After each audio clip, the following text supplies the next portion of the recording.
on KCET Newsbeat with Clete Roberts. Reporter Sebastian Melito probes rank-and-file dissidents within one local union, the Communication Workers of America. And to communications is the theme of a report by Bryce Zabel, who looks into a little-noticed $18 billion program to upgrade Pentagon communications. Now, here's Clete Roberts. Ladies and gentlemen, good evening. These are tumultuous times for organized labor.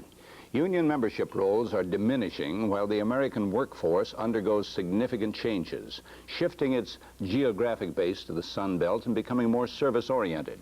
At the same time, many union leaders are having to grapple with another difficulty, dissent, I should say, within their own organizations.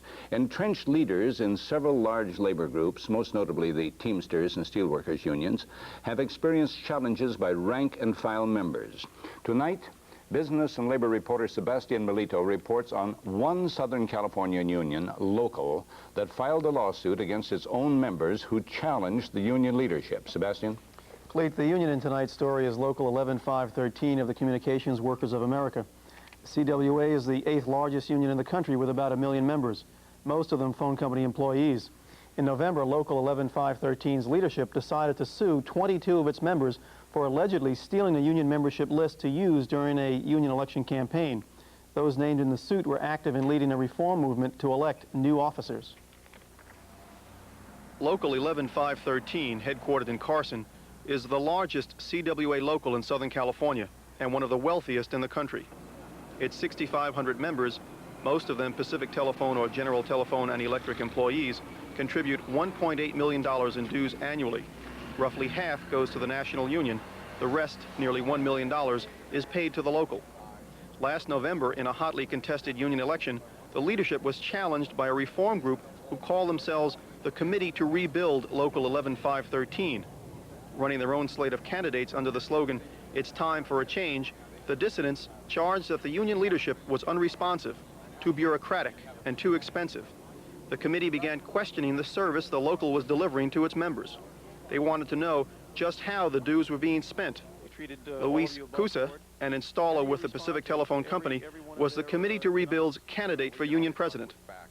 We finally got to see the books after asking to see the books of our local for 4 months, something to which we have a right. And in those books, we saw facts that demonstrate certain misappropriation of funds, or possible misappropriation of funds. We saw that our union leadership that has never told us how much they're making, that they were making $35,000, $40,000 a year. They've never told us what they were doing with our dues money. We found out they had a large fleet of leased cars, 11 of them. I think there are more people on a full-time staff in our one local, than in the national office of Southern California for CWA. They found when they examined the books that the local paid over $260,000 in salaries in 1980 to its 10 full-time officers. In addition, the Committee to Rebuild found that all the officers have expense accounts with MasterCharge and Diners Club credit cards. The president, Anthony Bixler, has an American Express card as well. Together, the officers charged over $62,000 on credit cards in fiscal year 1981. The union leadership, forced to respond to the disclosures during the campaign, defended the expenditures as simply part of the rising costs of providing the very best service to the members. But money was not the only issue. The committee also charged that the union was not providing the membership with service where it counts, protecting their jobs in the grievance proceedings against the company. First, when I went down to the union to file for the grievance, they assured me that there was no problem with it. You know, it was just a bunch of mess, and that, you know, they wouldn't have any trouble fighting it. Patricia Rushing, 7 years with Pacific Telephone, went out of the building on her break to move her car to a more convenient location. Her supervisor fired her on the spot. Which calls I never received. And at about the 10th month, when I did finally get in contact with someone, they informed me that my grievance had already been solved and it had been lost, and that I wouldn't be receiving my job back. I asked them at that time, you know, when was I supposed to be informed, or was I supposed to be informed? And they couldn't give me any type of answer on it. Patricia Rushing says that she later found out that the local had simply failed to follow up on her grievance. Her case was lost because the filing period had run out. Richard Luna was a shop steward for Local 11513. He was removed last year by Union President Anthony Bixler after, he says, Bixler told him that he was too aggressive in pursuing grievances. Luna says that Bixler then had the company transfer him out of the local when he heard that Luna intended to run against him. The company said it's for my best interest that I was transferred, forced transfer. Mr. Bixler ever raised with you the issue of whether what you were doing as a shop steward was correct? Right. He mentioned that he asked me what my interests were as a steward, and I said the members. That should be the only interest. He explained to me that being a steward, you're not working for the members, you're working for the president. The campaign began to heat up last August after a newsletter with the Committee to Rebuild logo was mailed to the members. It disclosed that President Anthony Bixler had been implicated in a 1975 election fraud case. The committee denied it was responsible for the newsletter, and President Anthony Bixler denied he had a criminal record. The facts are, Bixler, along with 8 others, including his wife, was indicted for registering to vote out of his district.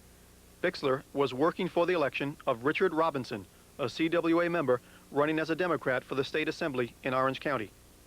Bixler pleaded guilty on October 24, 1975, to a violation of election law, a felony. He was fined $500 in order to spend 2 weekends in jail before being placed on probation for a year. Bixler's denial that he had a criminal record is technically correct, because in January 1977, he returned to court, had the felony reduced to a misdemeanor, his guilty plea set aside, and the judge then dismissed the case. Although the Committee to Rebuild denied that it had sent the newsletter, the union leadership saw its circulation as an indication that a mailing list was stolen from the local and used in the mailing. On November 23rd, 12 days after the election, in which only one Committee to Rebuild candidate was successful, the union leadership filed a lawsuit against 22 members of the committee for the alleged theft of the mailing list. The union, which says that the list is valued at $15,000, is seeking another $30,000 in damages. In filing the suit, the union went outside its own internal procedures for handling charges of wrongdoing against its members. In fact, none of the 22 was ever asked by the leadership about the list, and there is no current criminal investigation by the police. Luis Cusa, seen here addressing a House meeting of the Committee to Rebuild, is one of the 22 named in the suit. There's no such thing as a mailing list that's been stolen from our local. The lawsuit is primarily to intimidate us, the members. They want to make sure that no member in our local ever dares to run for a union office again. They want to make sure that you or you don't ever dare ask where your $1 million+ money in dues is going, or ask where your grievance is going, or what happened when you got fired and they didn't represent you. That's what they're after. The leadership of Local 11513, in its election literature, has consistently denied the allegations made by the Committee to Rebuild.